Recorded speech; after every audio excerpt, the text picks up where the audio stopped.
Welcome to Uplift Women's Wellness, the podcast that empowers and inspires women through holistic wellness and strength. I'm Bethany Bush, founder of Head to Toe Strength, and I'm thrilled to be co-hosting this podcast with my incredible colleague, Auria Zahed. Hi everyone, I'm Auria Zahed. I'm a licensed marriage and family therapist, and I'm excited to join Bethany as we embark on this journey together. Today, we're kicking off our very first episode by diving deep into my personal journey in therapy and exploring the unique experiences of working with female clients.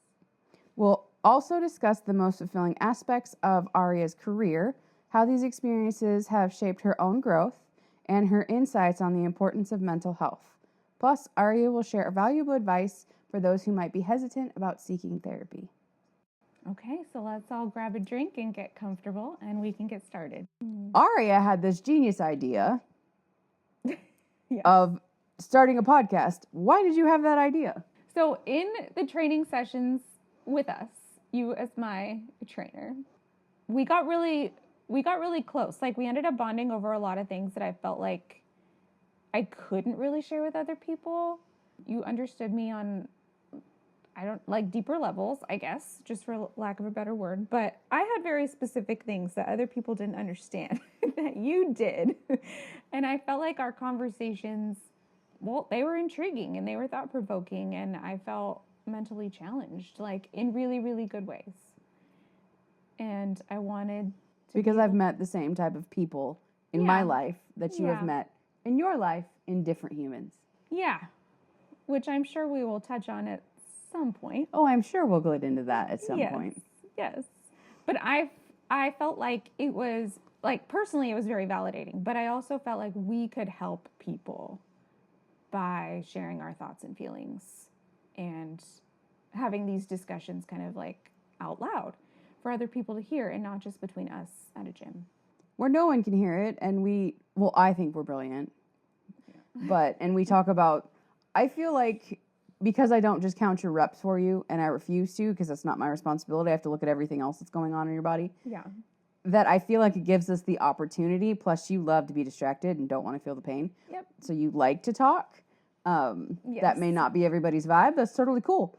But I feel like that's how our relationship was built, because you did see me and meet me immediately following a very big experience in my life. Yeah. And immediately following my graduate degree graduation and an abrupt move and all of these things. So I feel like the level of where we were at was sort of similar, even though we were at very different stages of our lives. Yes. But it felt like we were both in transition. Yes. Yes. And like both in need of growth and support and kind of like, I guess, love and validation too. And I also hate small talk. So I feel like it kind of ended up being a really safe space where we're just like, oh, we get along. Oh, we understand each other. Oh, our conversations are so meaningful. And then it just kind of grew on that, because it starts, I don't know, I feel like from my own personal experience with most clients, it goes quickly, because that you feel that sense of comfort and safety pretty quickly within, the first couple sessions with me, where you're like, oh, or I'll ask you a highly intimate personal question, because all of these things all tie together, because I believe that if you're having an issue in the bedroom, in the bathroom, in whatever place you're having an issue, it stems back from, how are you moving? How are you eating? How are you drinking? How are you sleeping? Yeah. Like the basics for functioning. I can't ask you how you're breathing. I could, but it's also, you don't choose to breathe. Right. Right. Yes. I mean, you creating like a sense of safety and having an overall holistic view, I think, is what separates you from other trainers. I think I just wasn't expecting you to also meet me where I was at emotionally. And I can't, speak to if you do that to other people in the exact same ways, but I think you and I just needed that at the same time. And the timing worked out, and I feel like it was meant to be for me to meet you. Mm-hmm. Yeah. And we've grown, and I've moved, and you've followed, and now we've grown this beautiful friendship and relationship that is now transpired into a work relationship and a company and Yes, a company. That is the best part. And I think that just shows how on the same page we are. Because the conversations made us bond. But I think how we want to live our lives and how we want other people to live their lives, you know, in the lack of judgment sense and being able to put themselves first and think about their needs. I have not met other people like you. And so this is like a really good fit for a company together as a team. I agree. It also has felt right. Granted, we've talked about it for a very long time and we never knew what it was going to look like, how it was going to be, how it was going to come about, because a lot of things had to happen in both of our lives to get to this point and to get us where we are. And we're stumbling through it, but we're going to figure it out. Yes. But I'm very excited to see where this is going, and I'm very excited to kind of be that example in that space that we want to create. All right, so we have named our podcast Uplift Women's Wellness. Would you like to provide any insight as to why we chose that as our podcast title? Because I was literally bench pressing, and I really like puns, and like words have a couple different meanings. I knew I wanted it to be like something in the empowerment front. And then I was on the ground, bench pressing, and fearing the weight falling on my face. And I was like, we need to call it Uplift with a capital L. Because I was literally lifting weights. Literally, weights were in the sky. Because you were lifting. Weights were flying in the sky. Yes, dumbbells were rising. It was happening. Yes. And then we said uplift isn't enough. Like, we need to make this about women.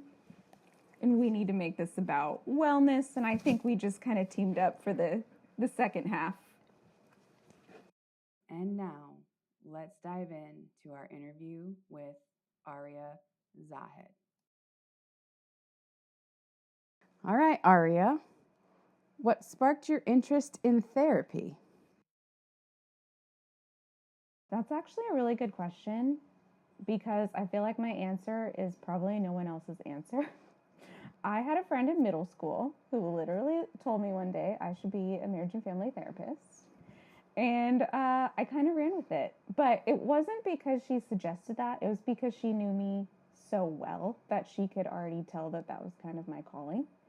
And when she said it, she was kind of alluding to working with couples, which I did do for a little bit. And that's what I really intended to do. But now I just work with individual clients, and that's my preference. But that's what got me started at 12 or 13. That's a rare thing to choose your career at 12 or 13 and actually weird. Still have it. Yeah. I know. It's really interesting. I mean, I didn't always have the career, to be fair, and we can go into that, but I took my first psychology class at 14. They said I was too young to take the class, and I talked her into it.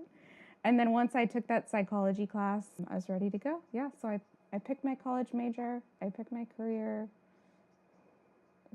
super young. And then stayed on that path until undergrad and grad school, and now you're on it still. Yeah. Yeah. Very much still on the path. Very much in it. The only difference was I did take a little bit of a break and worked in biotech for a little while in customer service. And I feel like those few years away from being a therapist really taught me about the American workforce and how important careers are and kind of working your way up in a company and what that means and how important benefits are and salaries are and things that I feel very fortunate to be able to talk to my clients about because of that experience. And had I had only been a therapist, I don't think I would have really been able to understand fully the whole 9 to 5 very experience cool. that I got. What would you say your favorite thing is about being a therapist? My favorite thing, if I have to go with my gut, is just being one-on-one with people. I've always loved humans, I feel like I get to dive into someone's life with them, which is really amazing that people trust me. Like, that just feels incredible. But I also really enjoy it. I love hearing about people's lives and people's stories and their backgrounds and how they were raised. And then how it makes you determine whether or not your parents' seed of all of your problems. Yeah, which is pretty typical. Pretty typical. But also parents can be a seed of wonderful things also. But the seed kind of stays. Because you got to get your personality and your emotions and everything from somewhere. It's not all just going to come out of you as your personality from what you were born with. No. A little bit is birth, but a whole lot of it is how you're raised. Cool. Yeah. Mm-hmm.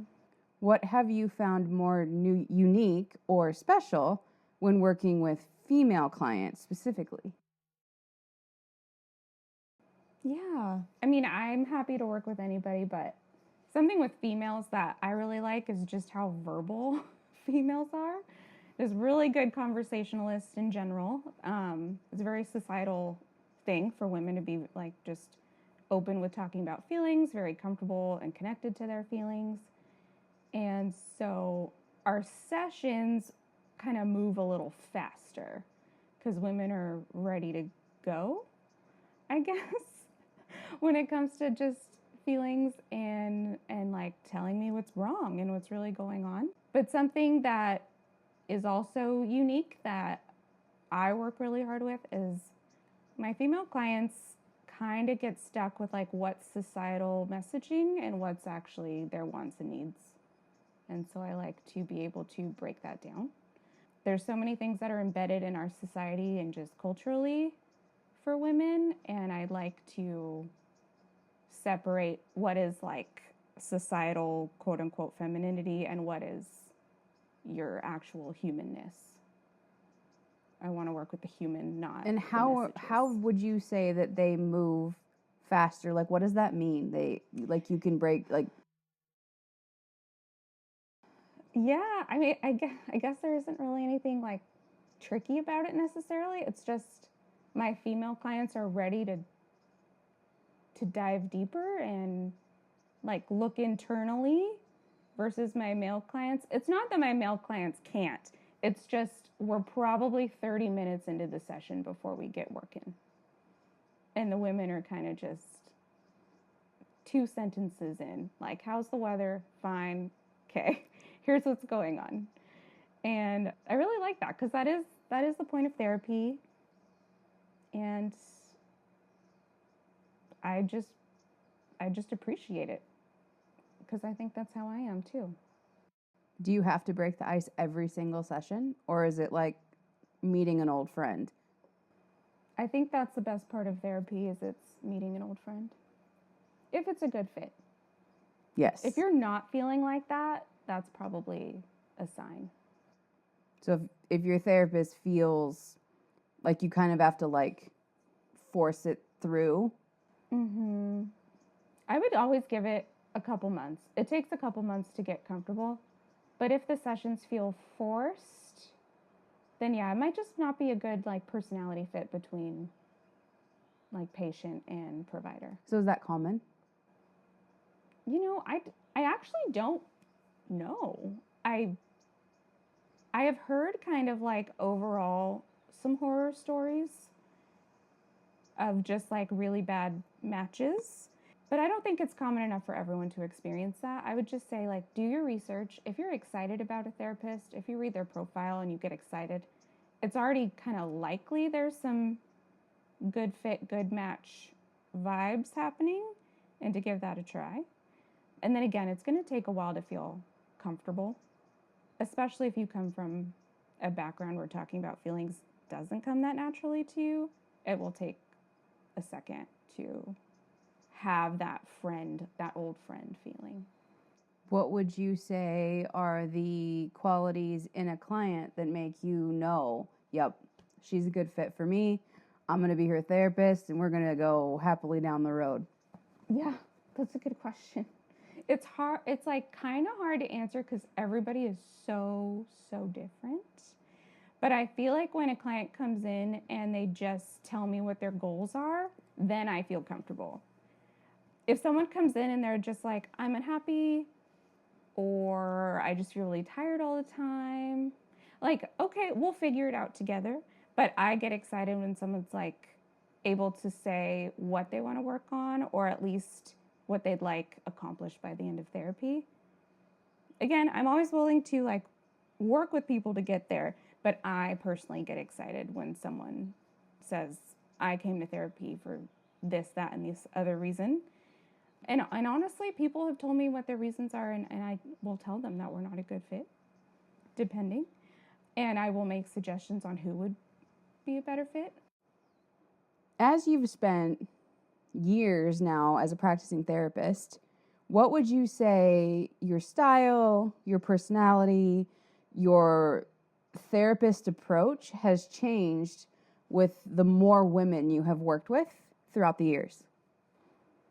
Yeah, I mean, I just like short answer would be I am so much more empathetic towards women, and I have a lot more like anger, for lack of a better word, towards the messages given to women. It's hard to describe, but I feel like a lot of the messaging around women kind of doing things for other people has it in therapy. I break that down real fast, but it also makes me want to break it down in society and have people kind of start over with how they raise men versus women and actually have a lot more equality starting at a younger age. Like with gender norms right off the bat, where it's blue and pink and doctor, nurse, and yeah, the gender norms of just like men have to be so strong, and then women have to impress men and impress women. But it goes beyond that as children get older and become, dating, raising children, getting married. It's just very different standards. And I feel like women can be so much happier if there's a lot less pressure to be there for other people and to do things for other people. As in, not just, yes, I'm mom or I'm wife and I have to tend the house, take out the garbage, but to give more of themselves from what they want. Yeah, like there's a lot of giving. Like just an example is just like beauty standards. Are you dressing that way because it makes you happy, or are you dressing that way because you'd like attention? And to me, it doesn't matter. But I think in society, it does.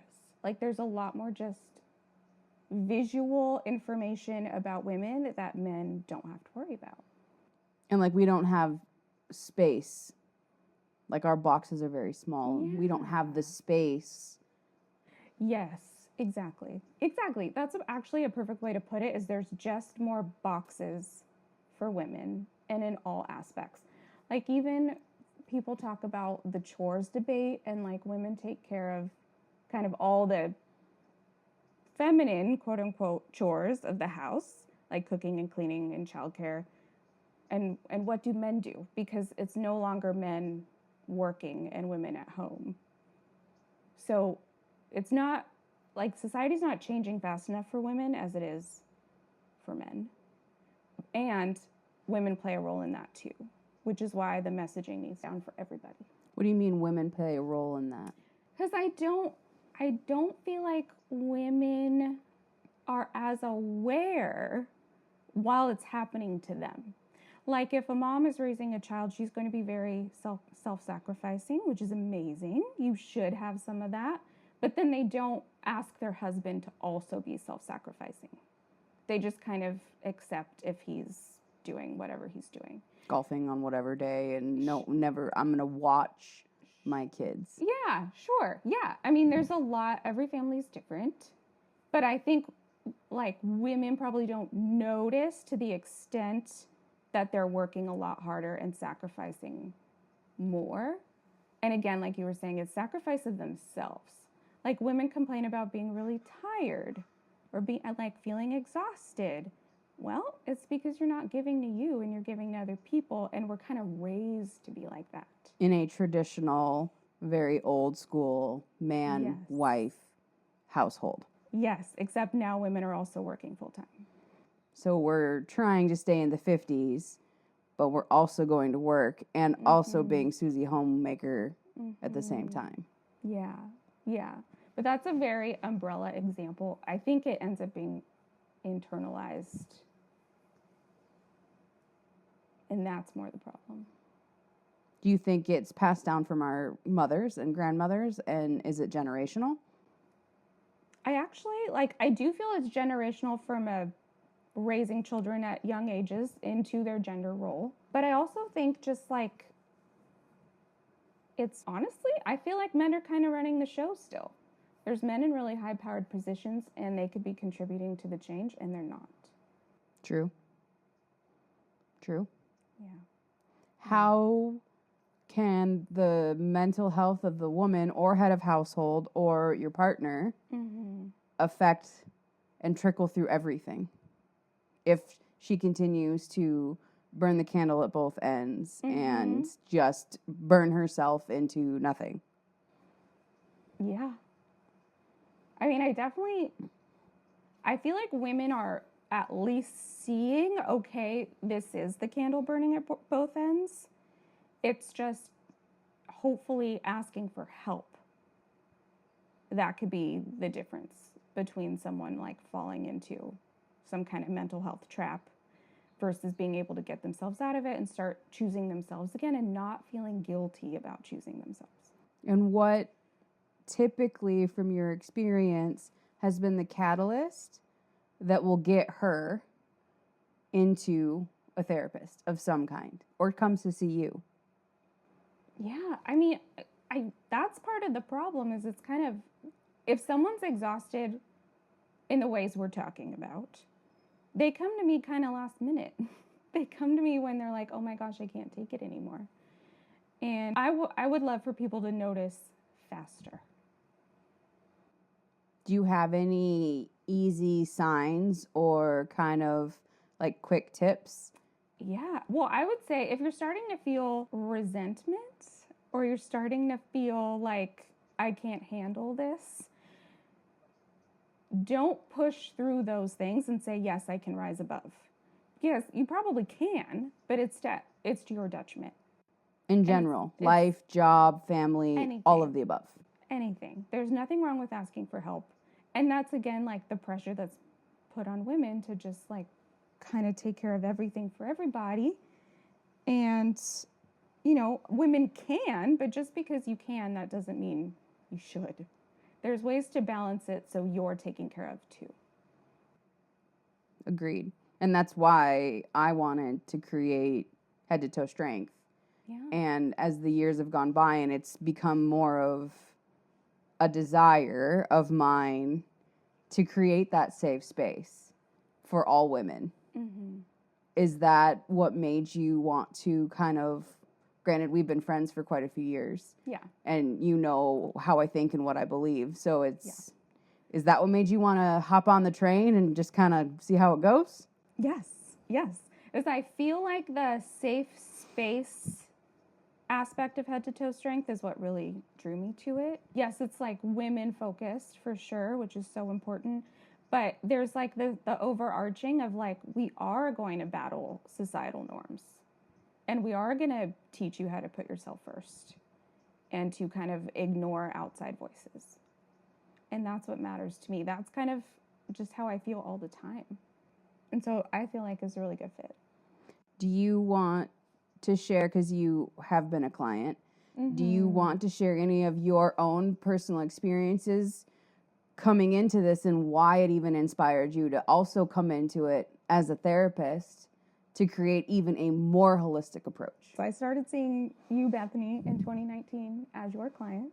And I feel like what you gave me was definitely what you look like doesn't matter. It's how you feel that matters. And even though that seems so simple, I use that every single day. And I feel like I find happiness every single day because I don't sit around and judge myself.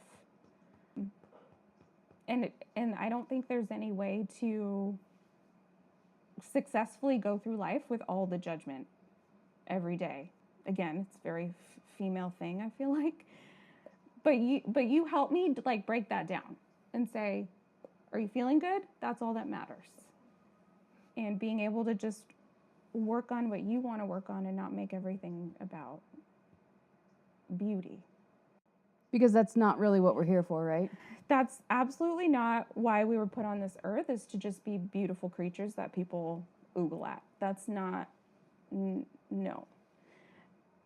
And again, so much of it is like accidentally not putting yourself first, and you taught me how to do that. Because you have to choose you every day, and choosing whether you come to a session 1 hour a week, 3 hours a week, or whatever that may be, whether it is mental health or whether it is fitness, nutrition, whatever under our umbrella of holistic wellness, it's you choosing you.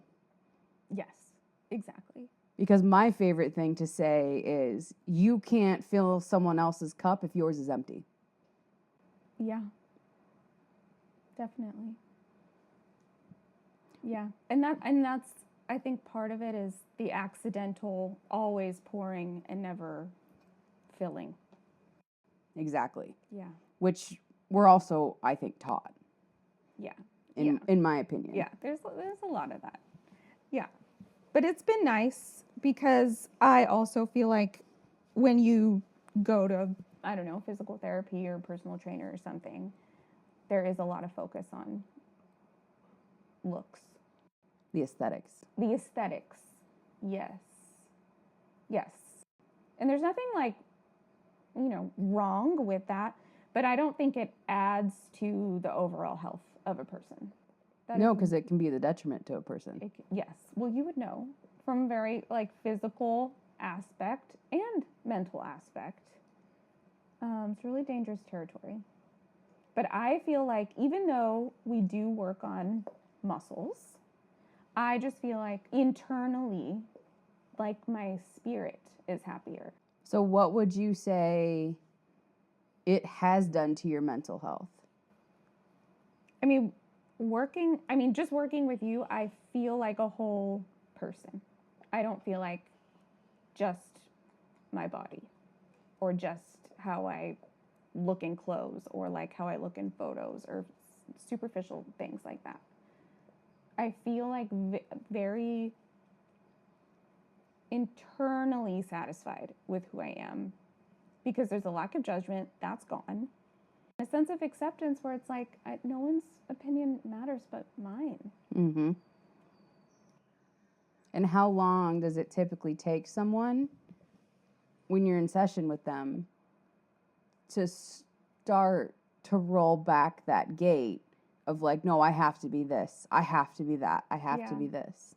Yeah, well, when I work with clients, it takes a while.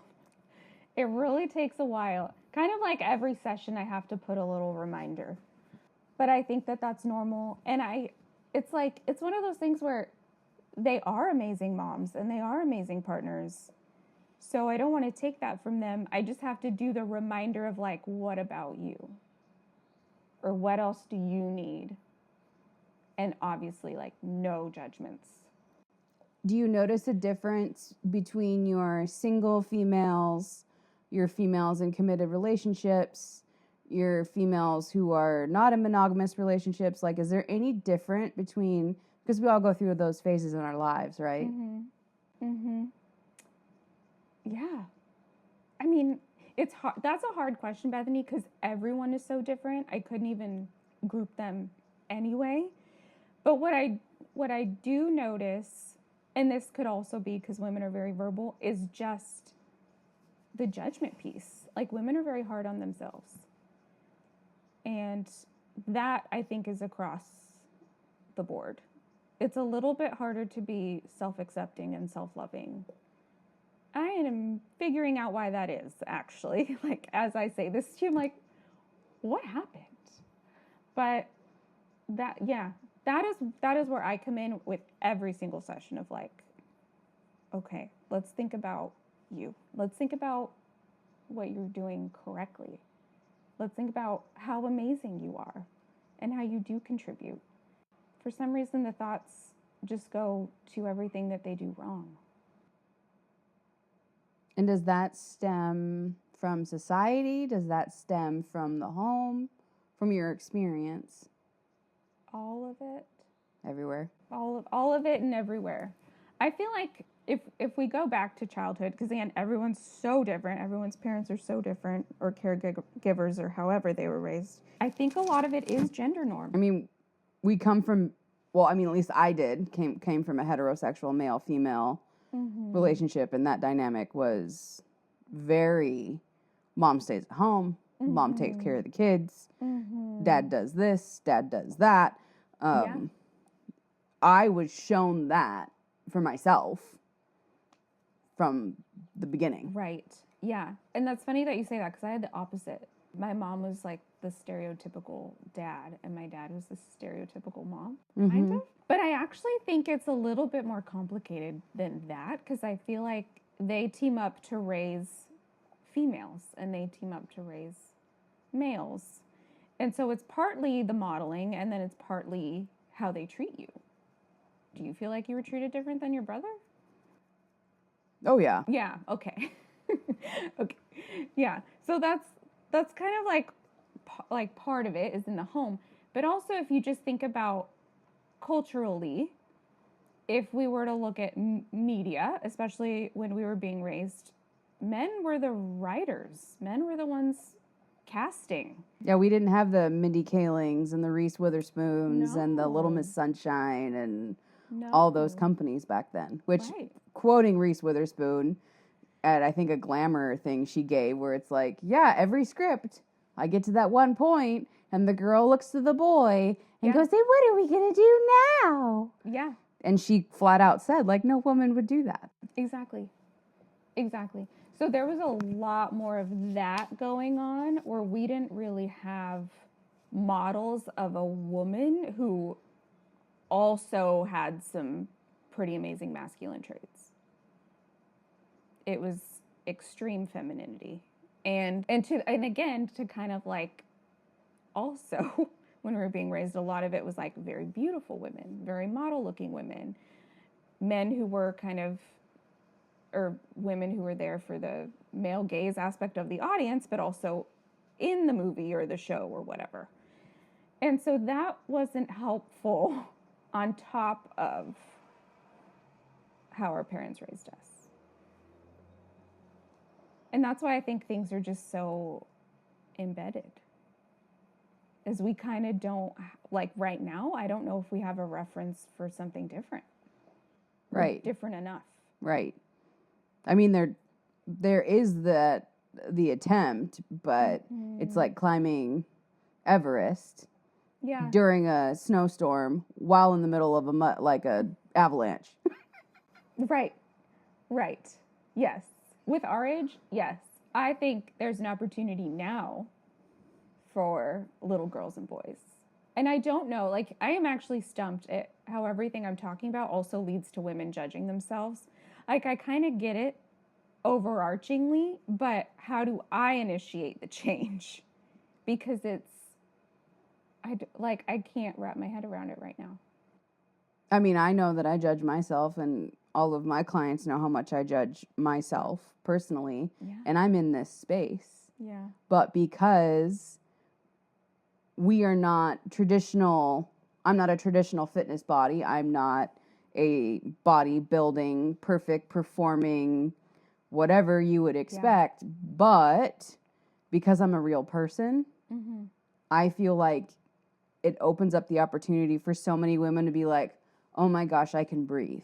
Yeah. Like, oh, like be a saving grace for that moment of needing someone, but then being terrified of the judgment that comes with it when you leave it all behind. That's what I think that's what's making me just sad and like hurt and disappointed, is just how much judgment is put on women, and then how there's so much judgment on yourself. And how do we help alleviate that? Not change it, because that takes time and take time. work and effort, and you have to do the work. But how do you help alleviate that feeling that we all have, especially certain times? Yeah. I mean, now that you say that, that's, I think, the entire point of Head to Toe Strength, because I want to come at that from a mental health perspective, and I will gladly help people get out of judging themselves, because I'm right there. I'm listening to them. I'm hearing them talk, and I get to be privy to that as a therapist and take that exact second and flip the thought. Right? And I think that that's what happens with you too when you're with clients. Because you need to be vulnerable. Like, you're sweaty, you're doing things all the time that make you incredibly uncomfortable and in pain. Yeah. But it's kind of that moment where it's like, no part of me is looking at you in disgust or disdain, or I look at you and I'm fully present and I'm in there. Yeah. And then take it from a workout into a session, into a therapy session. Let's say you schedule them back to back. Yeah. You've got all of that stuff brewing right at the top, and then you can go right into a therapy session with you. Yes. Ideally, yeah. Yeah. But I mean, actually, what you said, Bethany, made a lot of sense, because you are with people when they're at their ugliest, they're most uncomfortable, and you don't flinch, actually. No. You like it. I do. I do thrive in that space because I feel like I have the gift of no judgment. Because also, I have always been there. Yeah. Every person, every client I've ever met, I can put myself right in that exact position and have done it to myself or have thought it of myself. Yeah. Yeah. I mean, that is incredibly powerful, because you are very empathetic, which I can't say a lot of people who work on other people's bodies are. But I think the safety that you create, which is, you know, just natural. It's just natural for you. And I think people are able to grow in other areas because of that safety, because I don't know other places in their lives where they would for sure have that. I mean, from a professional perspective, I've never seen it anywhere. Yeah. And like what we have been talking about doing and are starting to do and working on doing and pushing, and it seems novel, but it also seems like it should be just part of the way things are. Yeah. Like, it just feels like this type of partnership should always be a thing. Yes. And just kind of our goal of like being there for people should always be a thing. And it's really strange how it's not. And what would you say the biggest barrier is when you're like, oh, I kind of want to talk to a therapist, but I don't really know what to do or where to go? Like, what would you say that barrier is? I don't know, because I've always wanted to be a therapist, so I've always had a therapist. But I kind of feel like they're also scared of judgment, and they're scared of opening up and hurting and like tapping on wounds that they put tons of Band-Aids over. And it's worth being uncomfortable, because that is how you heal. But I think in the moment, it's scary. I mean, being as the person who has shopped for therapists and spent the time doing the Googling and the Psychology Today looking, and like, from my perspective, it's like, I got a lot of ish. Are you going to be able to handle all of it? Yeah. And then it's like, ugh, because I'm very matter of fact about my trauma, because the list is long. And I go through and look at these Psychology Today therapists, and I'm like, well, I don't know. Yeah. Like, it doesn't feel, I don't know if you could handle it. Like, from my personal own perspective on trying to find a therapist is like, can you handle it? Okay. Yeah. That is okay. That is fair. I can see where that comes from. And I would say if someone is feeling like that, like feeling like the therapist will probably not do a good job because of their experience, I would hop on a consult call. Therapists are happy to do that. They're just a few minutes, but it's enough to ask your questions. And so are you. Always happy to hop on a consult call. Oh my gosh, yes. I'm always happy to hop on a consult call. And we're doing free 15-minute consults. Yep. For the whole month of March with both of us. Yes. To talk to us and just kind of pick our brains and just kind of open that door and let's bring that barrier down a little bit. Let's like make it less intimidating and less scary and bring more joyful, like bring more joy to it as like it's a method of healing. Exactly. It's supposed to be healing and comfortable and absolutely judgment free. And the consult calls are just overall really important to see that kind of friend vibe we were talking about earlier. See if there's a little bit of a click and then obviously get your questions answered. But I can tell, personally on my end, I can tell really quickly if we'd be a good fit. Probably a couple sentences in. Oh, wow, really? That quickly? Yeah. Yeah. But you can't have that without the consult. Right. Like the internet bio doesn't. Yeah. And the bios, they're helpful, but there's something, because therapy and even what you do, it's so one-on-one, the interaction is so much more meaningful. And with a phone call, you can kind of test the waters a little bit and get that back and forth feeling. Right, so exactly. I would suggest that for anyone.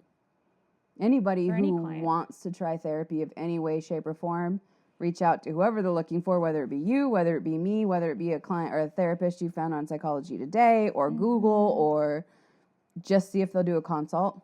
Yeah. To at least put your foot in the door. Yes, get your foot in the door. And it will honestly make session 1 more easy because you already know each other. Would you say therapy is the most beneficial way to help with mindfulness and self-care? That is a good question, because I want to say yes. I want to say yes, it is. But you also, as the client or the patient, you have to be willing to share and open up and be really honest about what you need from therapy. Because if you kind of expect your therapist to do the work or pull things out of you, for example, you're not going to gain probably what you're looking for.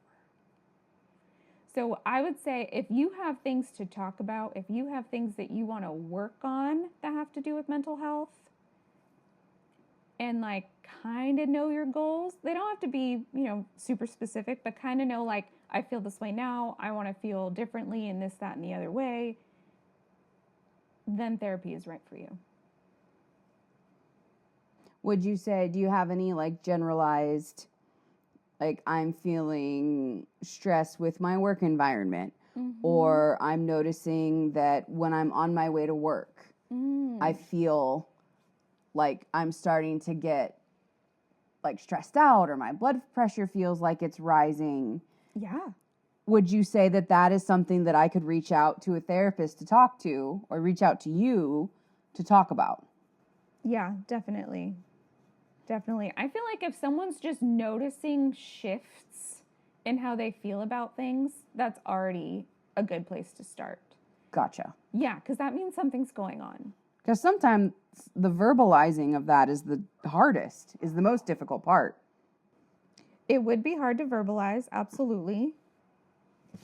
But I think once the therapist just hears your side of things, whether you're saying it right or not, then they can kind of go from there.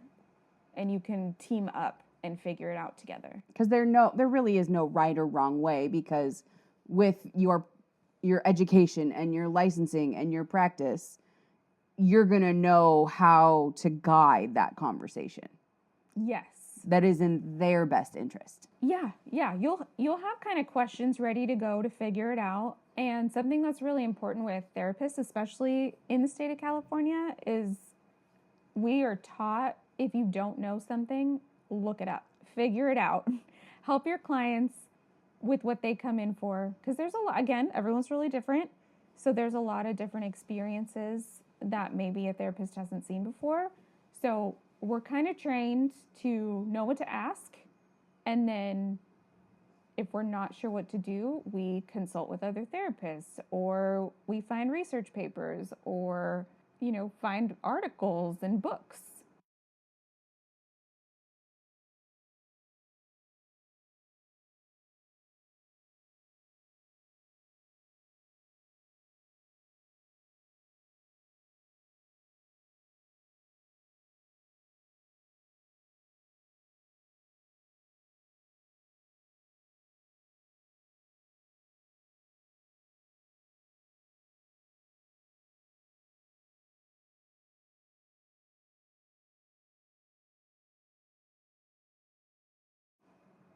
And that's a wrap for our very first episode of Uplift Women's Wellness. We hope you enjoyed our conversation with Auria Zahed and found valuable insights to empower your own wellness journey. Remember, we're here to support and uplift you every step of the way. If you have any questions, topics you'd like us to cover, or stories to share, please reach out to us on social media or through our website. Don't forget to subscribe, rate, and leave a review on your favorite podcast platform. Your feedback helps us grow and continue bringing you inspiring content. Thank you for tuning in, and we can't wait to have you join us for the next episode. Until then, stay strong, stay empowered, and keep uplifting each other.